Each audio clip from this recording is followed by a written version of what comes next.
अस्सलाम वालेकुम। आप देख रहे हैं फ़ुज़ैल जतोई यूट्यूब चैनल और मैं आपको अपने नए व्लॉग में खुशामदीद कहता हूँ। अहम ख़बरों के साथ आपके सामने पेश खिदमत हूँ, हाज़िर खिदमत हूँ। और आप सबका बेहद शुक्रगुज़ार हूँ कि जो लोग मोहब्बत फ़रमा रहे हैं, कमेंट सेक्शन के ज़रिए से अपनी राय दे रहे हैं।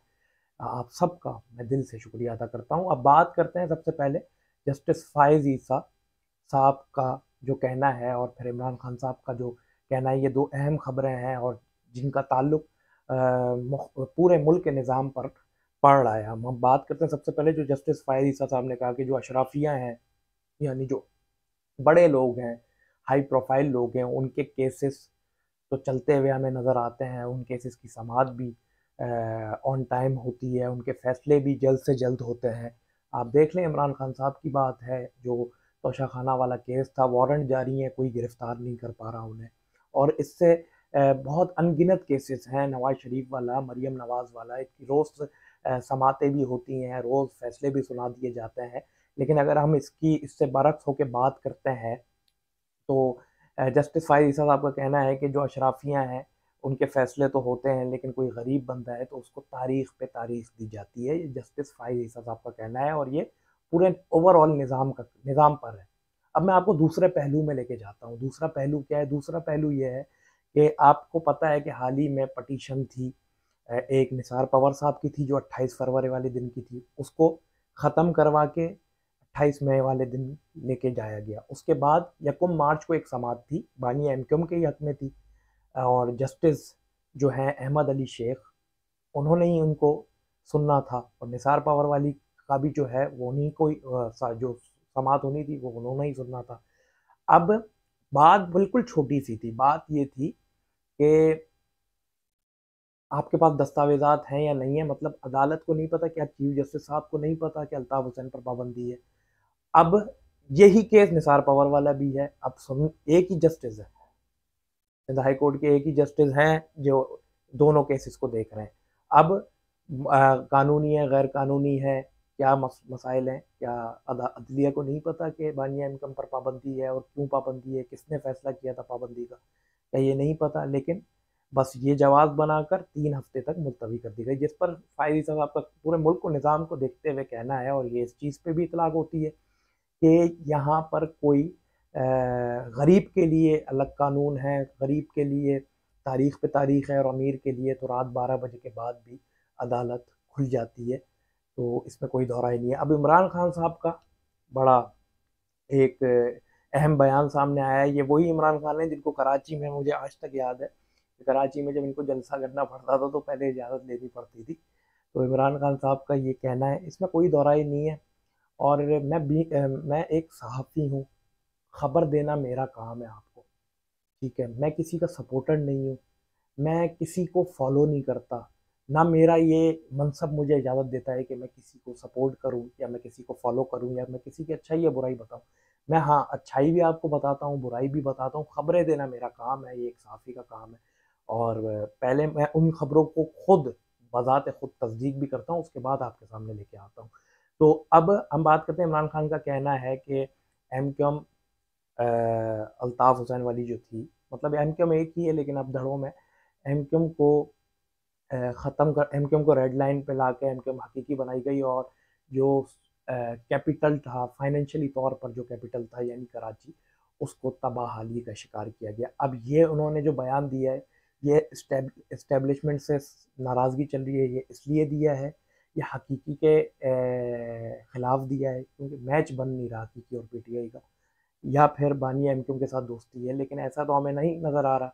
और पता नहीं कितने 12 बयान हैं जिस पे कातिल जमात कहा गया है, 12 बयान हैं इमरान खान के जिस पर सीधा-सीधा अल्ताफ़ हुसैन की सियासत को क्रिटिसाइज़ किया गया है, तो ये भी नहीं हो सकता। तो ये हम इस तरह से, आप खुद बताएँ, किसके हक़ में बयान दिया गया है कि रेड लाइन बनाकर एमक्यूएम हकीकी की तश्कील दी गई और एमक्यूएम हकीकी की तश्कील दी गई, जिस पर कराची का जो फाइनेंशियली सूबा है, मतलब कराची जो फाइनेंशियली शहर था, कैपिटल था फाइनेंशियली तौर पर, उसको तबाहली का शिकार बनाया गया है। जस्टिस फ़ाइज़ ईसा का कहना है कि मुल्क का निज़ाम, दोहरा कानून, दोहरी अदलिया और फिर वही अनीस मंसूरी साहब वाली मुझे मुझे बात याद आ रही है कि अदालत केस नहीं, फेस देख रही है। अब हम बात करते हैं आफ्ताब सिद्दीकी साहब हैं, पीटीआई के सदर। उनका ये कहना है कि अमजद बलोच हैं, उन्होंने डिस्ट्रिक्ट सेंट्रल की पूरी तबाही का शिकार किया। इस तरह की खबरें आ रही हैं, ये तो रोज़ की बुनियाद पर आती है। अब मैं आपको एक और ख़बर देता हूँ। मौला बख्श चांडियो साहब जो हैं, सूबाई वज़ीर हैं और पीपल्स पार्टी के बहुत पुराने जियाल हैं, मरदमशुमारी का अमल जारी है। वो उनका ये बयान सामने आया है, वो कह रहे हैं कि जितना हमारी उर्दू कम्युनिटी है उनको अपनी कॉलम में, मतलब ज़बान वाली कॉलम में सिंधी इंदराज करवाना चाहिए। चांडियो साहब, मैं बज़ात ख़ुद सिंधी हूँ और जतोई ट्राइब है मेरी, कास्ट मेरी जतोई है और मैं इसी सिंध का बेटा हूँ अदना सा, और इसी सिंध से मैं मोहब्बत करता हूँ, लेकिन कतन गलत बात को मैं आपकी डिफेंड नहीं करूँगा। बात सारी यही है, हर किसी का अपना हक है। उर्दू कम्युनिटी है, हमारे लिए काबिल इज़्ज़त है। हमने हमेशा मेहमान नवाजी से उनके साथ पेश आए हैं। वो हिजरत करके यहाँ पर आए तो उनको अपना पूरा हक है कि वो अपने तहज़ीब और सकाफ़त को लेके चलें। जैसे हम अपनी तहज़ीब और सकाफ़त से मोहब्बत करते हैं, तो उनका भी हक है कि वो अपने तहज़ीब, तमद्दुन और अपने हिसाब से अपने कल्चर को लेके चलें। हर किसी को अपना कल्चर, ये तासुब की ऐनक उतारिए। इस तासुब के पीछे बहुत सी जानें ज़ाया हो चुकी हैं। इस तासुब के पीछे आप तो मीडिया चैनल पे बैठ के बहुत बड़ी-बड़ी बातें कर देते हैं और प्रोटोकॉल में चले जाते हैं। बाद में जो मासूम आवाम है, वो लड़ती है। इस तासुब के पीछे कई जानें ज़ाया होती हैं। इस तासुब के पीछे बहुत लड़के देख लिया, कोई फ़ायदा नहीं हुआ, दोनों तरफ नुकसान ही हुआ है। तो आपको कम से कम नेशनल टेलीविज़न पर ऐसी बयानबाज़ी नहीं करनी चाहिए और मैं इस चीज़ की पुरज़ोर तौर पर मज़म्मत भी करता हूँ। अब हम आगे बात करते हैं। आगे जो मुल्क की मौजूदा सियासत चल रही है और एक पीपल्स पार्टी के वज़ीर हैं, मुझे नाम याद नहीं आ रहा। अच्छा है कि नाम याद नहीं आ रहा, क्योंकि उन्होंने ऐसे ही बात की है कि जिससे मैं क्या, पूरे पाकिस्तान के शहरी शदीद गुस्से में आएँगे। वो कह रहे हैं कि मेरा बस चले तो मैं पेट्रोल 500 रुपये कर लूँ, मेरा बस चले तो मैं फ़ी यूनिट 100 रुपये कर लूँ। क्यों? हमारे टैक्सेस से आप लोग पलते हो। हम टैक्स देते हैं तो आप लोग पलते हो, हम टैक्स देते हैं तो ये मुल्क चलता है। हम टैक्स देते हैं तो आपका लग्जरी लाइफ़स्टाइल आप एन्जॉय करते हो। हम टैक्स देते हैं तो आपकी गाड़ियों में पेट्रोल डलता है। हम टैक्स देते हैं तो आप अपने बावर्ची को सैलरी देते हो। हम टैक्स देते हैं तो आप अपने बच्चों को फ़ॉरेन के टूर्स करवाते हो। क्या मेरा बस चले? आपका बस चले तो आप तो ऊपर की कमाई है ना। एक मिडिल क्लास आदमी जो 35-40 हज़ार रुपये तनख्वाहदार जो काम कर रहा है, जो जॉब कर रहा है, वो 500 रुपये फ़ी लीटर कहाँ से पेट्रोल डलवाएगा? ये आप किस तरह की बात कर रहे हो कि मेरा बस चले? आप कौन होते हो अपना बस चलाने वाले? आप जब गरीब आवाम का सोच नहीं रहे, तो गरीब आवाम से वोट मांगने क्यों आते हो फिर इक़्तिदार में? क्यों अच्छे बनते हो, लॉलीपॉप देते हो आवाम को? अब आवाम बाशऊर हो चुकी है। आपका ये एक-एक बयान इलेक्शन के टाइम पर निकलेगा और आवाम फिर पूछेगी, अब क्यों आए हो वोट मांगने? 500 रुपये लीटर पेट्रोल करोगे मेरा बस चले तो? मेरा बस चले तो 100 रुपये फ़ी यूनिट हो। यार, आप लोगों को शर्म आनी चाहिए। आप गरीब मिस्कीन तबके का सोचें। आपको तो पता ही नहीं आपका पेट्रोल कहाँ से डल रहा है। आपको तो ये नहीं पता, आपके अकाउंटेंट को पता होगा कि कहाँ से ऊपर की कमाई आ रही है, कहाँ से वहाँ की पैदागिरी आ रही है, कहाँ से हमने यहाँ करप्शन की है, वहाँ वो पैसे कहाँ गए। ये तो आपका अकाउंटेंट आपने रखे हुए होंगे ना, आपको क्या पता।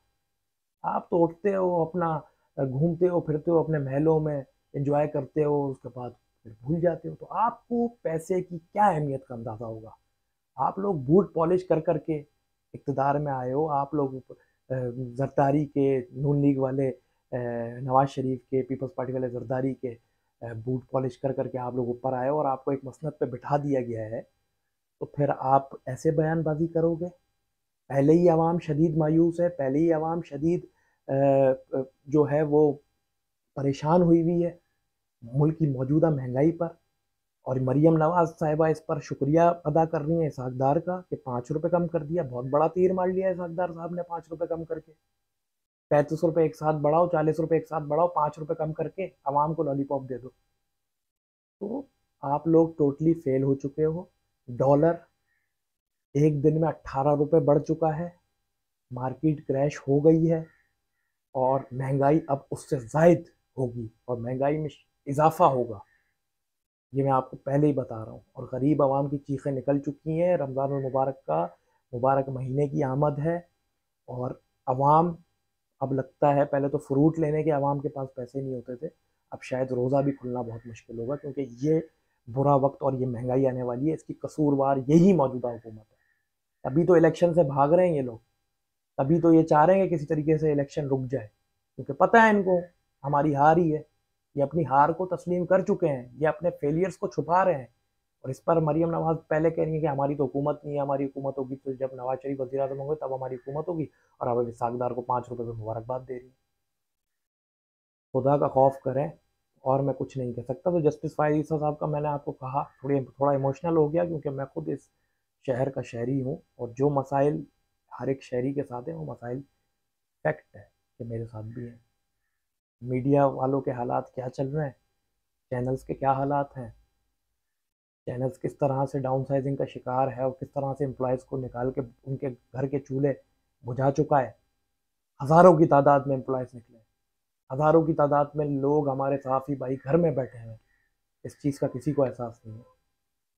किस तरीके से लोग अपना घर चला रहे हैं वो जानते हैं, और उनका खुदा जानता है, बस अल्लाह चला रहा है, वरना किसी की औकात नहीं है। तो बस बात सारी यही है, जस्टिस फायद ईसा साहब का अपनी अदलिया के लिए जो बात की है, फिर इमरान खान साहब का ये आना कि अब हम क्यों हकीकी के हक़ में तो नहीं बोलेंगे, या उनके ख़िलाफ़ तो नहीं बोलेंगे, ना अल्ताफ़ हुसैन के हक़ में बोलेंगे। तो इस्टेब्लिशमेंट के साथ ये वही हैं जो मौजूदा हुकूमत, जब उनकी हुकूमत थी तो बहुत तारीफ़ करते थे जनरल बाजवा साहब की, और जब लड़ाई झगड़े हो गए तो अब वही इस्टेब्लिशमेंट बहुत बुरी हो गई है। तो ये तो आपको पता ही है, हमारे मुल्क की तारीख़ है, ये तो हर कोई करता है, तो उन्होंने भी बहती गंगा में अपने हाथ धो लिए। तो आज का व्लॉग इतना ही था। अपना बहुत सारा ख्याल रखिएगा, फिर किसी दूसरे व्लॉग में आपसे मुलाकात होगी। अल्लाह ने के बाद।